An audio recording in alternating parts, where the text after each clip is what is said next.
60 సంవత్సరాల ఆకాంక్ష లక్షలాది మంది నిరుద్యోగ యువకులు ఉద్యమకారులుగా మారి వందలాది మంది ఆత్మ బలిదానాలు చేసుకొని తెలంగాణ రాష్ట్రాన్ని సాధించడం.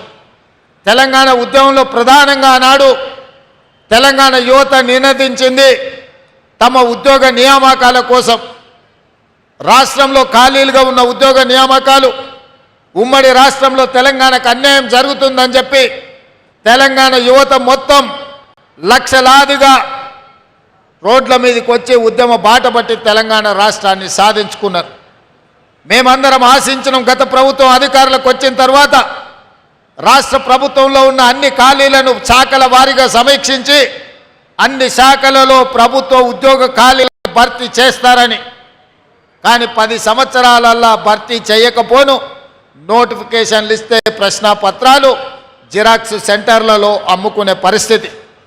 అది గ్రూప్ 1 కావచ్చు, గ్రూప్ 2 కావచ్చు, గ్రూప్ 3 కావచ్చు, గ్రూప్ 4 కావచ్చు, లేకపోతే టీచర్ల నియామకాలు కావచ్చు, పోలీస్ సిబ్బంది నియామకాలు కావచ్చు, పారామెడికల్ సిబ్బంది నియామకాలు కావచ్చు. ఏ రోజు కూడా ప్రభుత్వం చిత్తశుద్ధితో ఏకాగ్రతతో ఈ నియామకాలను చేపట్టన్న ఆలోచన ఆనాడు చెయ్యలేదు.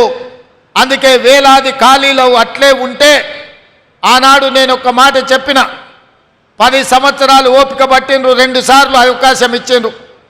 వారికి చిత్తశుద్ధి లేదు, ఈ ఖాళీలను భర్తీ చెయ్యరు. అందుకే కుర్చీలలో కూర్చున్న వాళ్ళ ఉద్యోగాలను ఖాళీ చేయిస్తే వాళ్ళ ఉద్యోగాలు ఊడగొడితే మీ ఉద్యోగాలు వస్తాయని ఆనాడు నేను చెప్పడం జరిగింది. ఆ మాటను నమ్మి విశ్వసించి ఆ కుటుంబంలో ఉన్న వాళ్ళను ఉద్యోగాల నుంచి మీరు బర్తరఫ్ చేసినందుకు, మీరు ఉద్యోగాల నుంచి వాళ్ళని రిమూవల్ ఆర్డర్ ఇచ్చినందుకు ఎంబడే వచ్చిన కొద్ది రోజుల్లోనే మీ ఉద్యోగ నియామక పత్రాలు మీ చేతికి వచ్చినాయి. ఈరోజు ఈ వేదిక మీద నుంచి అధికారికంగా ఈరోజు నేను మీ ముందు గర్వంగా నేను చెప్పదలుచుకున్నా, 1947 15 ఆగస్టు భారతదేశంలో కావచ్చు, సెప్టెంబర్ 17 1948 నుంచి ఏ ఒక్క సంవత్సరంలో ఈ 75 సంవత్సరాల స్వతంత్ర భారతదేశంలో ఒక రాష్ట్రం ఒక్క సంవత్సరం లోపల ప్రభుత్వ ఉద్యోగాలు 50,000 పైన నియామకాలు చరిత్రలో జరగలేదు. మొదటిసారి తెలంగాణ రాష్ట్రంలో మన ప్రభుత్వం ప్రజాప్రభుత్వం ప్రభుత్వ ఉద్యోగాలు 50,000 పైగా నియామకాలను చేపట్టి ఈ దేశ చరిత్రలోనే ఒక గొప్ప చరిత్రను నెలకొల్పడం జరిగింది.